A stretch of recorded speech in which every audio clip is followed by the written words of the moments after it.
Good morning po! Nasa Mitsubishi Jose Abad Santos, Manila po tayo ngayon. Sa showroom, naka-showroom duty po tayo. So, while waiting for our clients po na mag-walk in, magbibigay na lang din po ako ng tips regarding po kung paano natin mapapabawasan or makakatipid sa paggamit ng fuel sa ating unit po. And sa expander po pala sabihin ko na lang din po no mga loves na yung ating expander unit po pag long driving po siya, meron po tayong 22 km per liter po. Then pagka city driving po siya is 13 km per liter po siya. So ito po yung mga tips and tricks po kung paano po natin mapapatipid yung ating unit po. Ayan, number 1 po, unang-una, avoid unnecessary idling po. So, kung meron po tayong mga pupuntahan po, halimbawa po, meron po tayong susunduin, ganyan.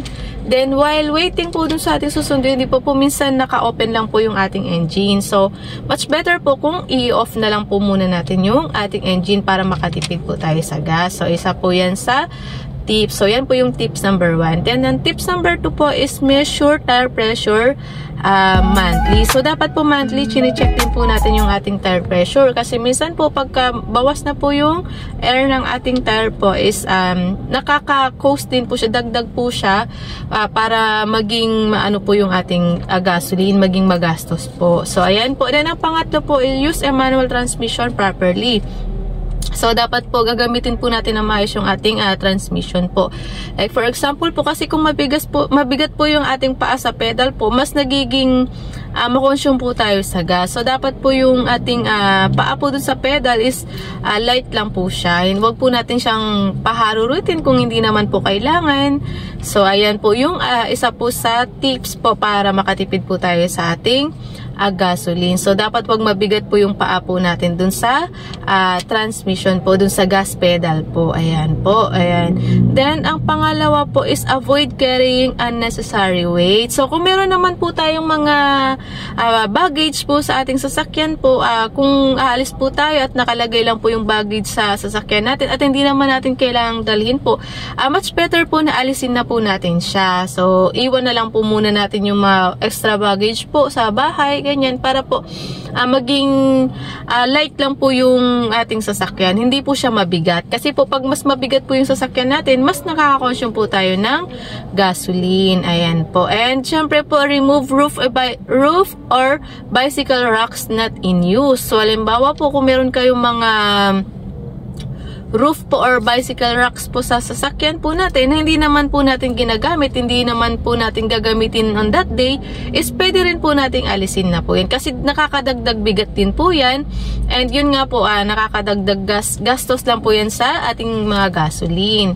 Sa ating gasoline po. Ayan. So, nagiging hindi siya efficient yung yung ating fuel. So, ayan. Then, pang-anim po is use air conditioning sparingly. So, ibig sabihin po nito, kung naramdaman naman na po natin na malamig na po yung aircon sa ating sasakyan po, gawin po natin, i-low po natin yung sasakyan. Kumbaga, yung tama lang po yung temperature sa loob po ng sasakyan. So, kung wag na pong kung sobrang lamig na po, much better po na babaan na po natin yung ng aircon, yung lakas ng aircon. So, ayan. And number 7 po, use a fuel consumption display. Ayan. So, syempre po, i-monitor po natin yung fuel consumption natin. I-check po natin lagi.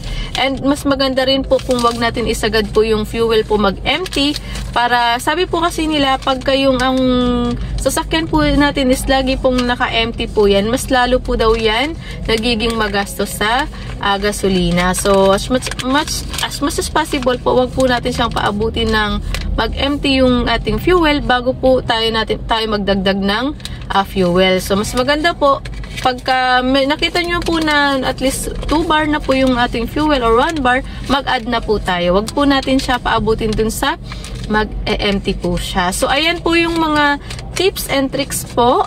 Konting knowledge ko lang po, ayan, regarding po sa fuel efficiency po ng ating sasakyan. Sana po nakatulong po sa inyo. Hindi man po ganun ka-perfect. At least po nakapagbigay po ako ng konting idea po. So, ayan po. And syempre, love, sabihin ko na rin po ng ating mga expander units po is naka-promo po siya. And Ang mga down payments lang po for our expander units po is nasa 40,000 to 50,000 po. Yes, sa mga variants po ng ating expander from GLX manual to expander cross po. 40,000 to 55,000 po yan. From GLX manual to expander cross. And meron tayong mga exclusive freebies na andito, naka-indicate po dito. Ayan po. So lahat po ng mga exclusive freebies po na pwede nating ma-avail upon release, andito po siya kapag nag-apply po kayo sa akin, kapag nag-avail po kayo ng unit sa akin. So yan, loves po, until our next vlog or video, mag-update po tayo ulit na regarding po sa mga promos and kung ano pong mga ideas and na pwede po natin i-share sa inyo. So yan, loves, don't forget po to subscribe po sa aking YouTube channel. Ayan, loves, Miss Jen po ito ng Mitsubishi. Bye!